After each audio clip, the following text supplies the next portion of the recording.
kalau kita buat langkah ini, sebab on the surface kita boleh dapat banyak kursi, tapi sebenarnya kita hanya boleh dapat 15 kursi tambahan, tetapi in reality kita akan hilang 37 kursi, tuan-tuan.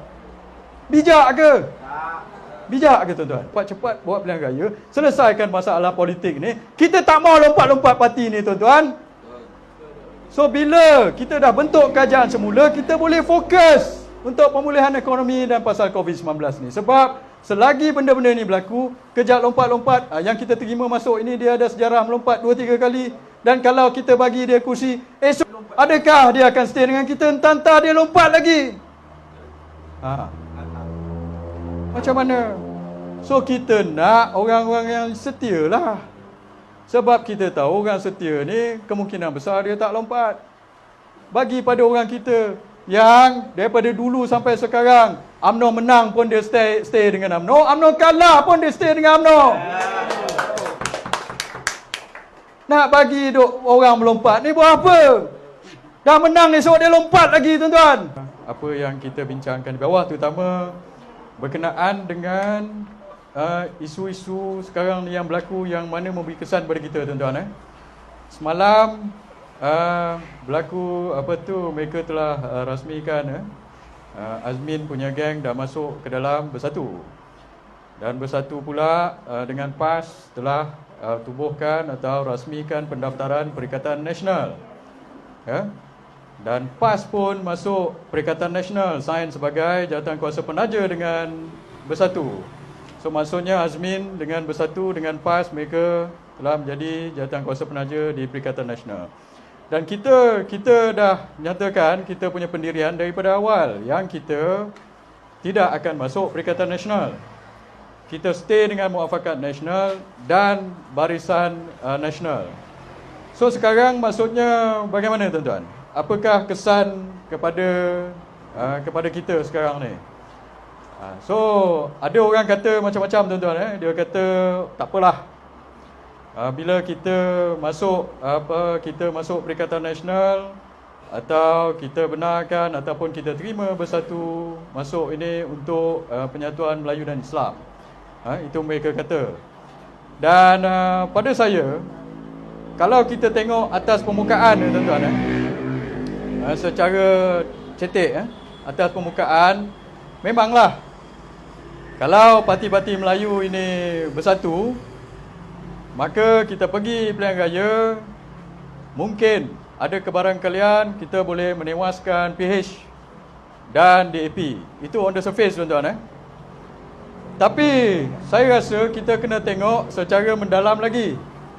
Adakah perkara ini benar? Saya bila berujar, saya kena tengok detail lagi mendalam, tuan-tuan. Nombor satu, kita kena lihat adakah perkara ini menguntungkan ataupun merugikan kita, UMNO dan Barisan Nasional.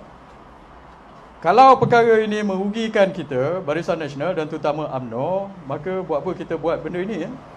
Dan adakah benar mereka kata kalau kita join parti-parti ini, kita akan dapat lebihan kursi dan kita akan menang dan menewaskan DAP dan PKR ini? Betul ke benda ini?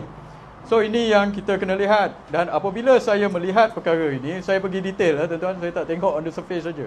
Apa yang mereka kata pada kita, kalau Bersatu ini masuk, dan kita dapat lebihan kursi, sekarang Bersatu ada berapa kursi? Dulu dia ada 13. 13 kursi, maka lepas itu 5 kursi ditarik oleh Dr. Mahathir. So sekarang Tan Sri Muhyiddin ada 8 kursi. Campur dengan buat-buat Azmin punya kursi, tuan-tuan. So Azmin ada 11 kursi, campur 8 kursi, tu berapa kursi? 19 kursi. 19 kursi. Campur kursi lompat, tuan-tuan. Kursi UMNO dulu yang bertanding di atas nama kita, tapi dilompat masuk Bersatu. Ada berapa kursi? 13 kursi. 13 campurnya dengan 19, mereka ada 32 kursi sekarang ni. Bersatu ada 32 kursi. Kita ada 39 kursi.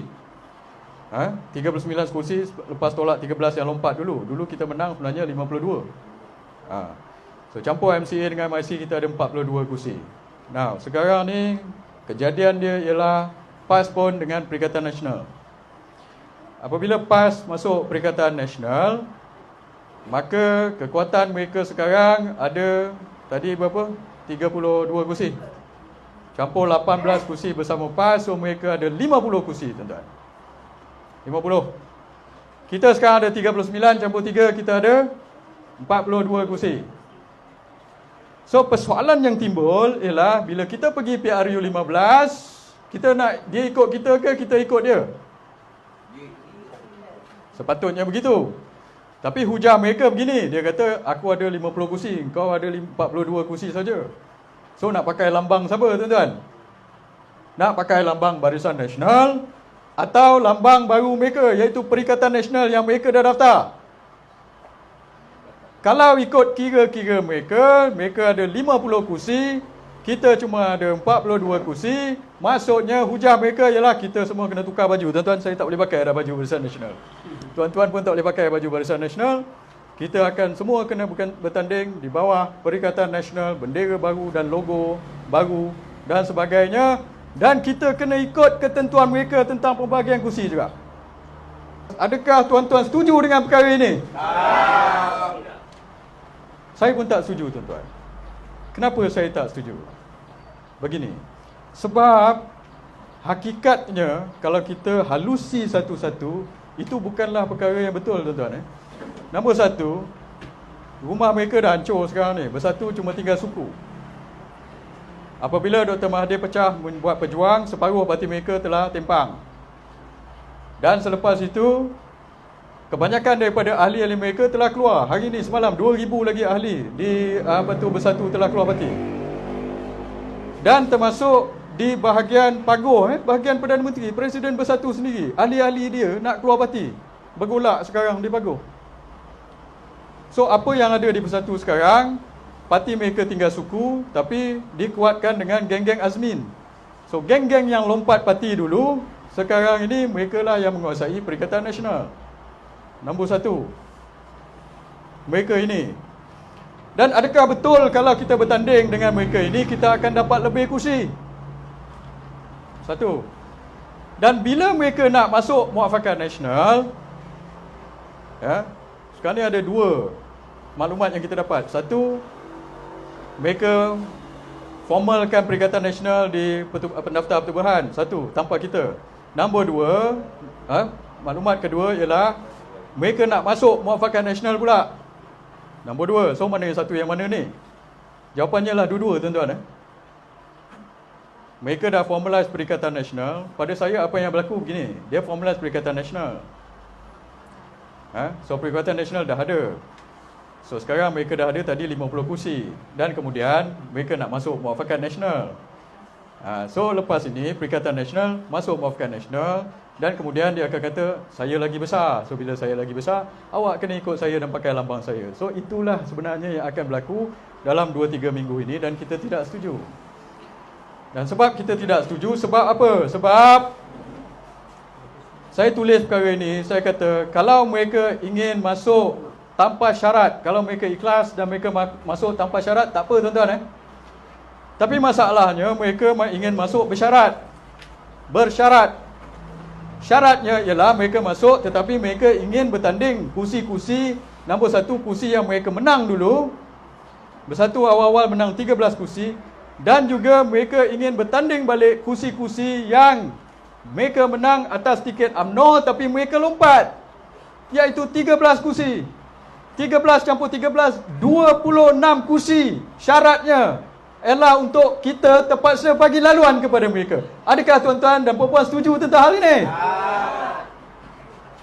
So kalau mereka masuk tanpa syarat, saya dah tulis berkenaan ini 2 minggu lepas. Saya kata kalau betul-betul mereka ikhlas tentang penyatuan Melayu dan Islam, nombor satu, boleh masuk.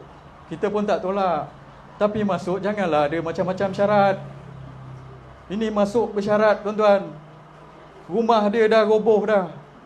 Habis terbakar, banjir dan sebagainya. Dia nak masuk rumah kita. Tumpang masuk rumah kita. Tapi macam-macam minta. Nak duduk master bedroom. Suruh anak kita basuh pinggan mangkuk. Lepas tu lah dia suruh kita duduk dekat store atau bilik bantu rumah pula lah sekali.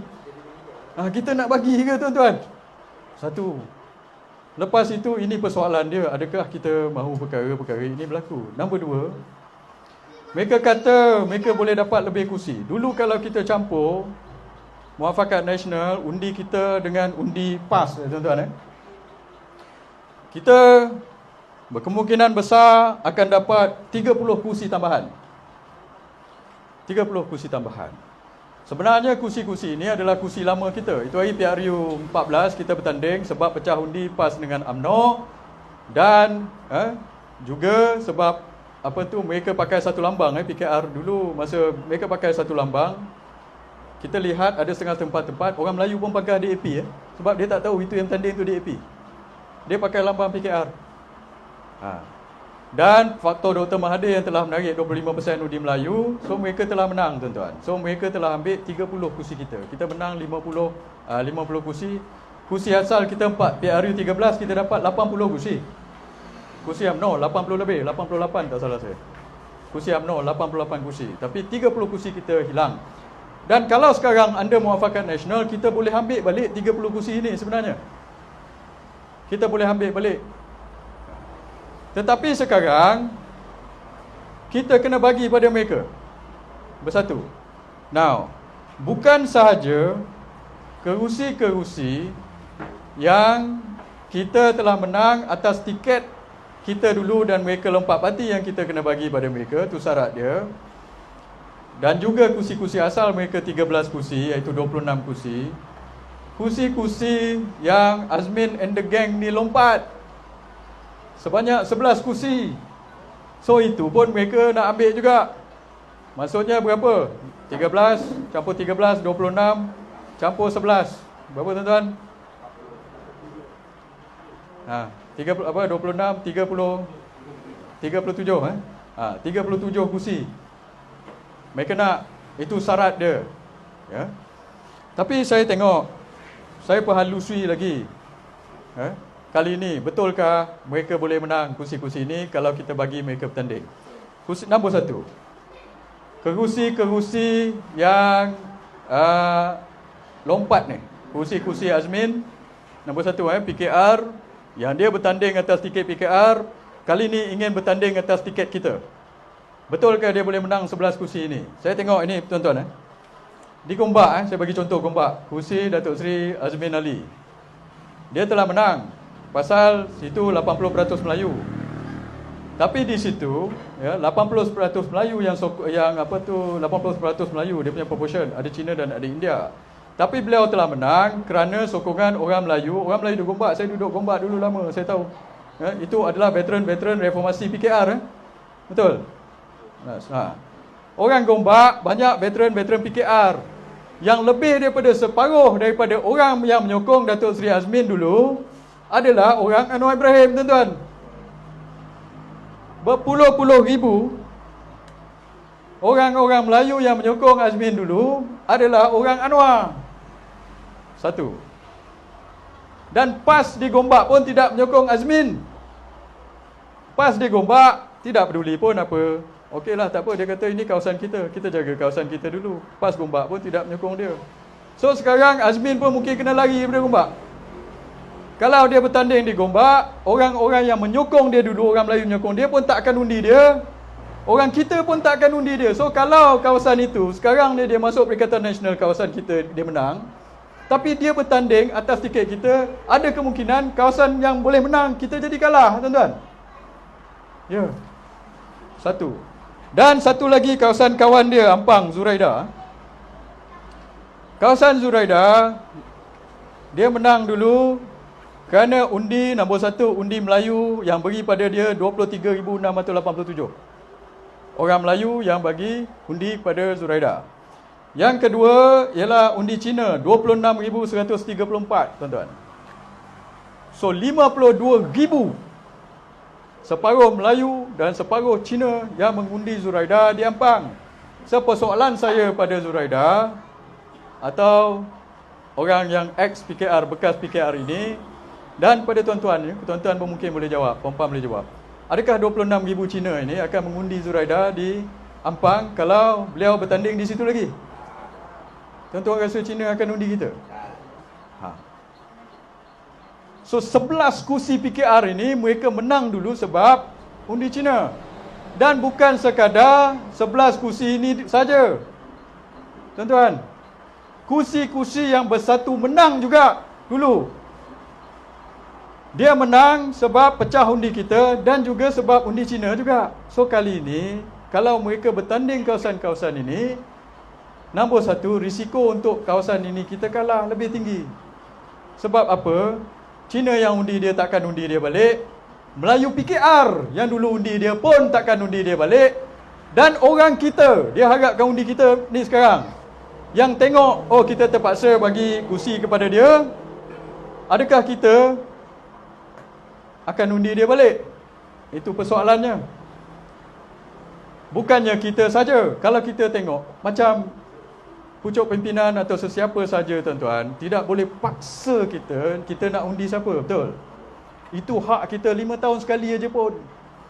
Bila kita dah pemilihan, okey tak apa, kita ikutlah apa kepimpinan cakap. Tapi 5 tahun sekali, satu aja pun hak kita ialah hak mengundi. Tidak ada orang boleh paksa kita nak undi siapa.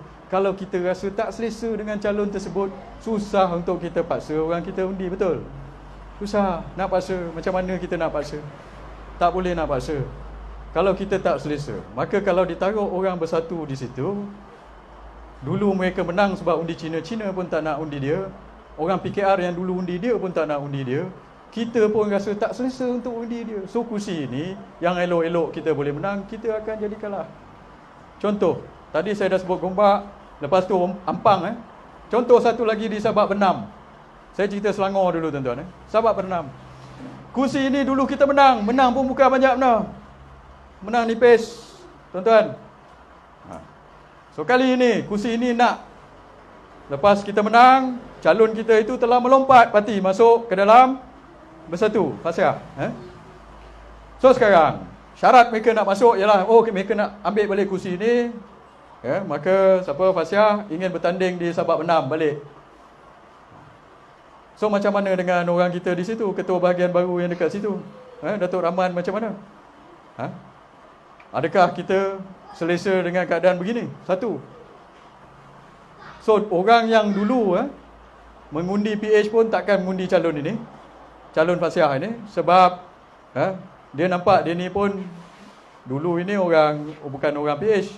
Lepas tu dia dah mengkhianati kajian PH. Lepas dia lompat parti nak masuk. Lepas itu dulu masa kita kalah, dia lompat belah sana. Orang UMNO pun, orang kita Barisan Nasional pun rasa gusar untuk undi dia. So dua-dua pihak tak undi dia. So tempat kursi yang kita ada sekarang, elok-elok kita boleh menang jadi kalah, tuan-tuan. Nombor satu untuk kursi-kursi yang lompat ini. Dan 13 bahagian UMNO di seluruh Malaysia pun rasa benda yang sama. Kalau benda itu berlaku pada kita, macam mana, tuan-tuan? Tuan-tuan setuju nak bagi pada calon bersatu yang lompat ini? Itulah perasaan akar umbi. Satu, daripada segi sentimen. Second, daripada segi practicality.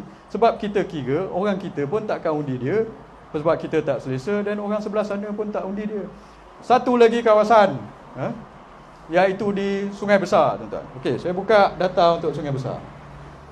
Sungai Besar dulu kawasan kita juga, dan sekarang salah satu kawasan bersatu yang mereka nak bertanding di situ, di Sungai Besar. Di Sungai Besar kita dulu kalah sebanyak 700 undi saja. Sungai Besar, betul. Okey. Kita kalah 700 undi saja. Lepas itu kita kalah pada calon mula-mula orang ni orang UMNO, Muslimin. Sekarang dia jadi timbalan menteri. Dia dulu UMNO, tapi last minute dia kecewa sebab dia tidak dapat bertanding kawasan itu. Dia lompat parti. Mula-mula masuk PKR, lepas tu masuk Bersatu. Dan syarat untuk dia join kita adalah pun dia nak bertanding kawasan itu, Sungai Besar juga. Sungai Besar. So saya kata, kalau dia bertanding di situ, maka ada kebarangkalian kita boleh kalah kawasan itu. Sebab apa? Dulu kita kalah, Budiman tanding di situ, kita kalah 700. Muslimin menang di situ dengan lebihan undi 700. Tetapi kita kena lihat secara perhalusi, mengapa Muslimin menang di situ? Muslimin menang sebab beliau telah mendapat undi Cina sebanyak 9,971 atau 84% daripada Cina telah undi dia. di bawah tiket bersatu pada PRU14. So persoalannya, tuan-tuan rasa kalau dia bertanding, Muslimin ini bertanding semula di Sungai Besar, adakah 9,900 Cina dekat 10,000 Cina ni akan undi dia balik? So kalau 9,971 Cina ini tidak mengundi dia, maka dulu dia menang 700, sekarang dia kalah 9,000 tanpa bantuan kita. 9,000. Sama macam masa PRK Sungai Besar dulu, ingat? Kita menang 91. Sebab time tu Cina tidak bertanding di Don Sekincan, maka dia tidak keluar mengundi. So sekarang perkara yang sama akan berlaku. Kalau kata sekiranya kita letak balik calon bersatu ini, maka Cina pun tak undi dia dan orang-orang Melayu pun tak undi dia. Sebab orang-orang Melayu kita di sana adalah bersama UMNO. Orang PKR yang undi dia cuma berapa? So sekarang orang Melayu yang undi dia, di bawah PKR dulu pun takkan undi dia, dan orang Cina yang 9,000 pun takkan undi dia. Letak dia semula, dia akan kalah di situ, tuan-tuan. Dan saya nak sentuh sikit di Pagoh. Kalau tak ada orang nak sebut, saya sebut. Sebab saya berani sebut, sebab saya berdasarkan fakta, tuan-tuan. Bukan berdasarkan andaian. Faktanya, saya sebut kawasan Perdana Menteri Tan Sri Muhyiddin Yassin. Di Pagoh, dia telah dapat kita dapat 16,631 undi Barisan Nasional. Dan Tan Sri Muhyiddin dapat 23,558. PAS tak dapat banyak. PAS cuma dapat 2,483 saja. PAS dapat sikit-sikit. PAS cuma dapat 5% undi saja. Kita dapat 39% undi dan Tan Sri Muhyiddin dapat 55% undi, dia menang di situ Pagoh. 23 tolak 16, so dia punya majoriti 6 ke 7,000, 6 ke 7,000, tuan-tuan, di Pagoh. Tetapi daripada 23,558, siapa yang undi dia di Pagoh ni? Yang undi dia Pagoh adalah Melayu 10,265.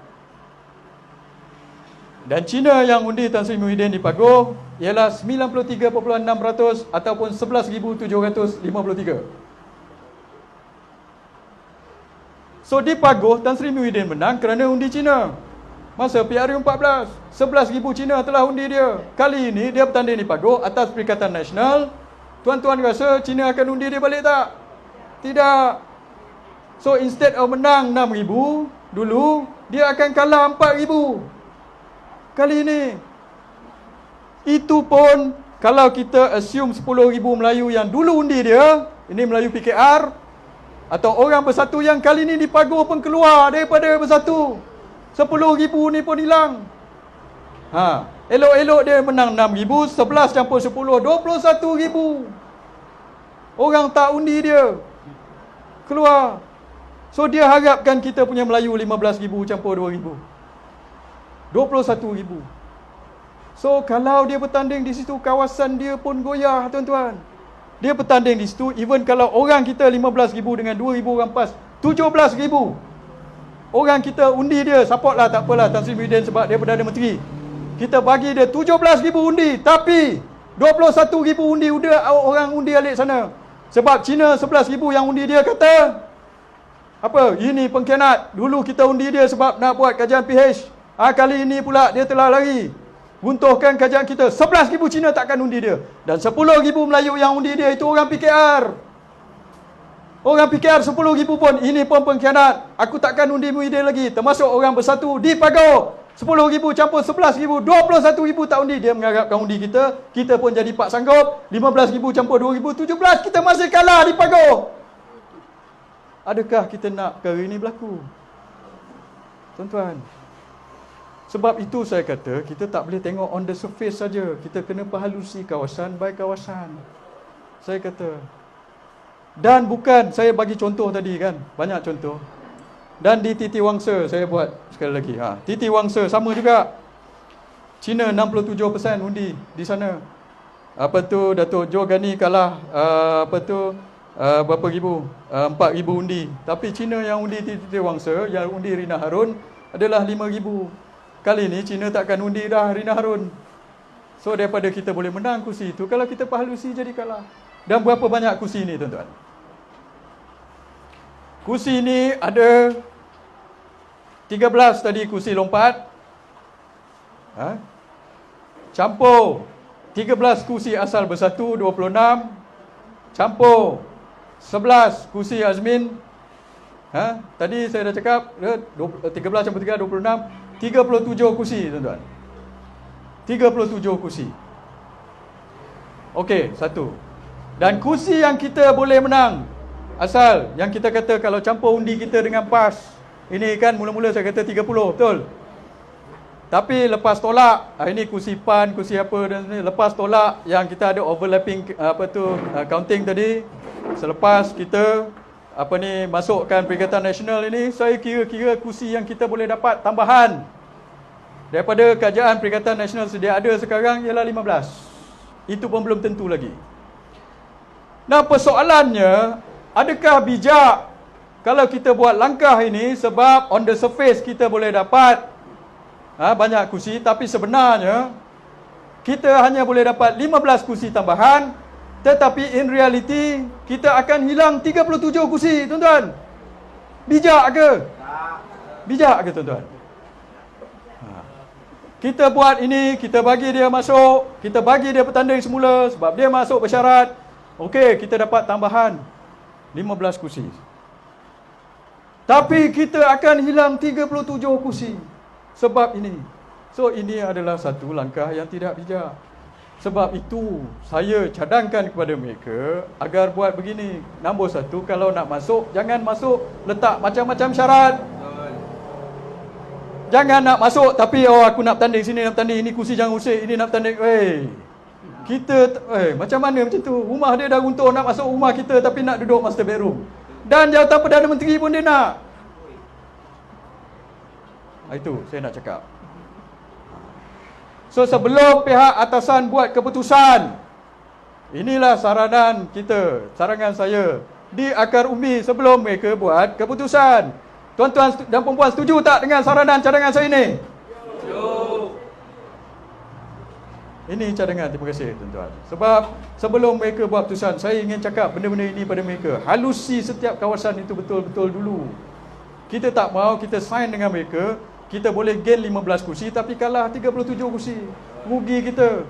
Kalau kita buat begini, elok-elok kan, sebenarnya kita rasa kita boleh menang menewaskan kajian PKR dan DAP, tapi sebenarnya letakkan DAP semula memerintah negara ini. Kita nak tak? Nak. So, sebab itu kita kena cerdik sikit, tuan-tuan. Kita kena tak boleh ikut aja cakap yang diorang dalam ini. Kita cerdik sikit, kita kira satu-satu. Semua kita kena kira. Sebab itu pada saya, kawasan-kawasan ini, yang kawasan-kawasan lompat ini, 13 kursi UMNO yang dulu kita menang, kita perlu bertanding kawasan ini, tuan-tuan, UMNO. Dan kawasan-kawasan original 13 yang bersatu menang dulu kawasan kita pun kita kena bertanding juga kawasan ini, tuan-tuan.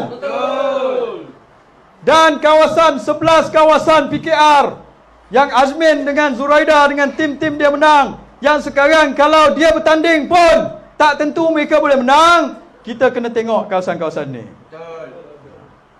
So, itulah saya punya suggestion. Kita jangan buat keputusan di atas atau di mana-mana on the surface saja.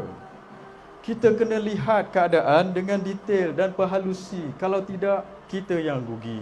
Kalau tidak, kita bertanding begini macam di kawasan-kawasan tadi, elok-elok kita boleh menang, tiba-tiba PKR dengan DAP potong hutang kona, dia tahu China takkan undi lagi calon-calon ini. Dan dia kursi kita, dia orang menang, tuan-tuan. Nah, kita kena sekali lagi. So, kita tak nak kena kali kedua, tuan-tuan, ya. Sebab itu pada sekarang, saya pun tak mau panjang-panjang, ya. Saya ingin cakap, nombor satu, kita kekalkan, kita kena tegas dengan pendirian kita. Kita kena ada prinsip dan kita kena ada maruah, tuan-tuan.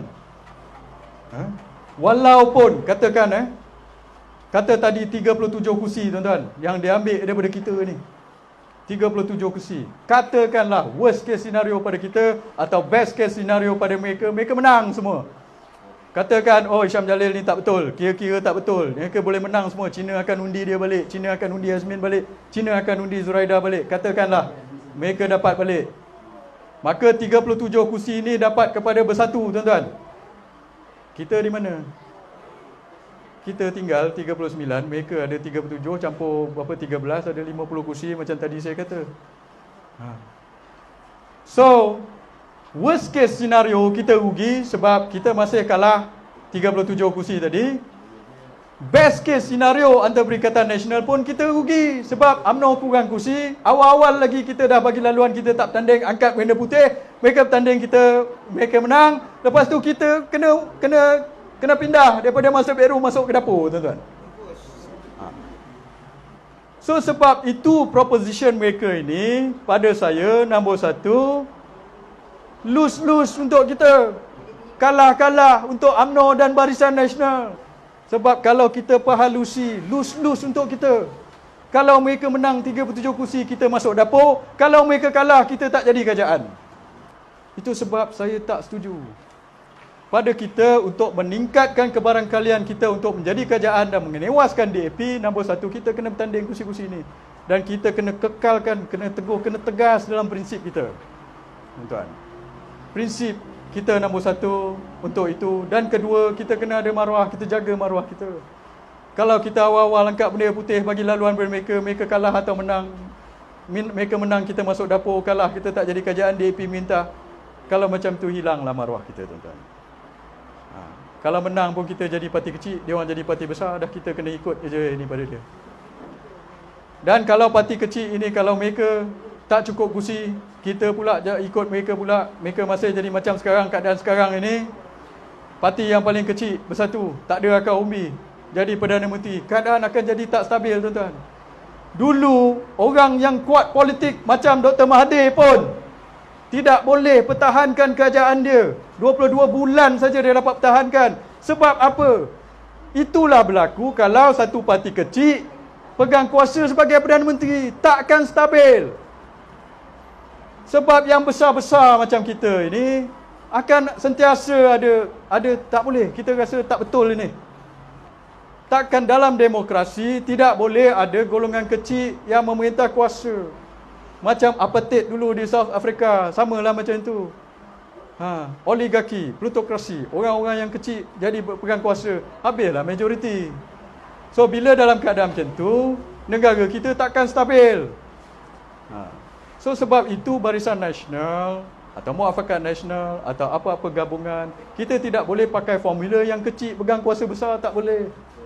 Yang besar kena pegang kuasa besar, barulah keadaan itu akan stabil. Sebab itu daripada dulu saya suruh bubar cepat-cepat. Bila kita bubar, kita serah balik kepada rakyat. So keadaan ketidakstabilan politik ni akan kita dapat uruskan dengan itu. Kita start afresh. Amerika pun akan pergi undi. South Korea pun dah buat, Korea Selatan. Singapura, COVID dia lagi teruk daripada kita, pun dah buat pilihan raya. Kenapa? Sebab mereka nak cepat-cepat buat pilihan raya, selesaikan masalah politik ni. Kita tak mau lompat-lompat parti ni, tuan-tuan. So bila kita dah bentuk kerajaan semula, kita boleh fokus untuk pemulihan ekonomi dan pasal COVID-19 ni. Sebab selagi benda-benda ni berlaku, kejap lompat-lompat, yang kita terima masuk ini, dia ada sejarah melompat 2-3 kali. Dan kalau kita bagi dia kursi, adakah dia akan stay dengan kita? Entah-entah dia lompat lagi. Macam mana? So kita nak orang-orang yang setia lah. Sebab kita tahu orang setia ni kemungkinan besar dia tak lompat. Bagi pada orang kita yang daripada dulu sampai sekarang, UMNO menang pun dia stay dengan UMNO, UMNO kalah pun dia stay dengan UMNO. Nak bagi orang melompat ni buat apa? Dah menang esok dia lompat lagi, tuan-tuan. Sebab itu, inilah dia aspirasi kita. Bukan sahaja daripada segi sentimen, tetapi daripada segi fakta dan data juga kita kena fikirkan. Sebab itu, tuan-tuan, ya. So saya serah kepada tuan-tuan untuk bermesyuarat dan untuk bincangkan perkara ini. Itu input daripada saya. Dan tuan-tuan kena bincangkan perkara ini supaya kita dapat dibawa. UMNO ini adalah parti akar umbi, tuan-tuan. Ada orang kata pada saya, dia kata UMNO cuma ada 3 juta aja pengundi. Kita kena tarik 30 juta pengundi ni yang di atas pagar. Sebab itu kita kena bagi kepada Bersatu ini atau orang lompat parti. Sebab kononnya mereka boleh tarik yang lagi 27 juta ni. Betul ke mereka boleh tarik? Apa yang mereka tak faham mungkin, yang 3 juta kita inilah yang menjadi penerang-penerang atau yang pergi jumpa lagi 27 juta tu. Kita ni jadi loudspeaker ataupun speaker kepada yang lebih 27 juta tu. Alik sana DAP dengan PKR ada 3 juta juga, tuan-tuan. Kita ada 3 juta. Tapi kalau kita 3 juta ni senyap, speaker kita tak bunyi, yang 3 juta balik DAP dengan PKR tu speaker dia kuat, tuan-tuan rasa yang 20 juta tengah ni nak ikut siapa? Sebelah sana. So sebab itu kita tidak boleh ulur tengkuk kita, nanti yang dikejar tidak dapat, yang dikendong berciciran. Mereka kata nak kejar 27 juta, tolak 3 juta, sebelah sana mungkin 23 juta. Tapi 3 juta yang kita dia suruh diam. Apa nak jadi? Tak boleh. So nombor 1, kita kena yakinkan kita punya akaun 3 juta itu dulu, bagi penerangan pada mereka dulu. So bila kita dah yakin 3 juta ini, untuk jaga prinsip dan maruah kita, kita pun barulah kita boleh pergi terangkan kepada 20 juta lagi, betul? Tapi jangan kita lupakan yang 3 juta akaun B ini. Kalau kita lupakan 3 juta akaun B ini, maka kita pun tidak berspeaker, kita dia senyap je lah. Dan lepas itu nak suruh kita undi ni, okey, ikut je cakap aku, orang Bersatu masuk, ambil suruh undi. Itu susah, tuan-tuan, tak boleh. Sebab itulah hak kita setiap 5 tahun yang saya cakap tadi. Takkan hak kita itu pun nak diambil dari mereka setiap 5 tahun. Kalau macam tu tak payahlah mendatang undi. Ikut apa yang ini sajalah.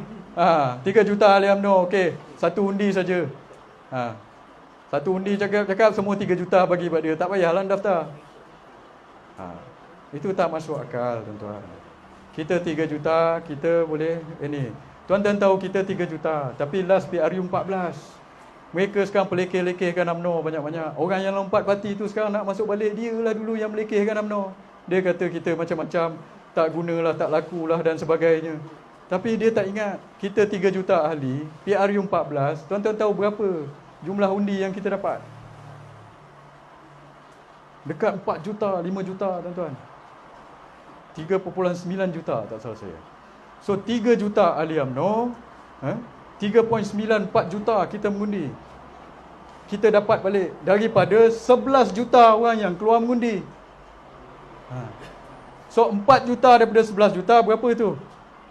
Lebih kurang 30 lebih persen. Itu pun dikala kita sokongan kepada UMNO dan Barisan Nasional paling rendah tu. Tak pernah dalam sejarah rendah macam tu. Pun masih kita kekal dapat 4 juta undi, tuan-tuan. 4 juta undi. So 30 dekat 40% daripada pengundi sokong UMNO. UMNO 40% sokong UMNO. So saya nak tanya Bersatu ini dengan geng-geng Azmin ni dapat berapa persen undi? Berapa persen undi? Yang nak suruh 40% kita ni undi dia. Dah lah dia masuk, dia paksa kita nak bagi kursi kita. Lepas tu bila dah bagi kursi, dia paksa kita undi dia. Pada saya itu tak masuk akal. Sebab itu hari ini saya serah balik pada tuan-tuan untuk bincangkan supaya kita boleh dapat membuat keputusan yang bijak. Sekian, wabillahi taufik wal hidayah. Wassalamualaikum warahmatullahi taala wabarakatuh. Hidup UMNO! Hidup!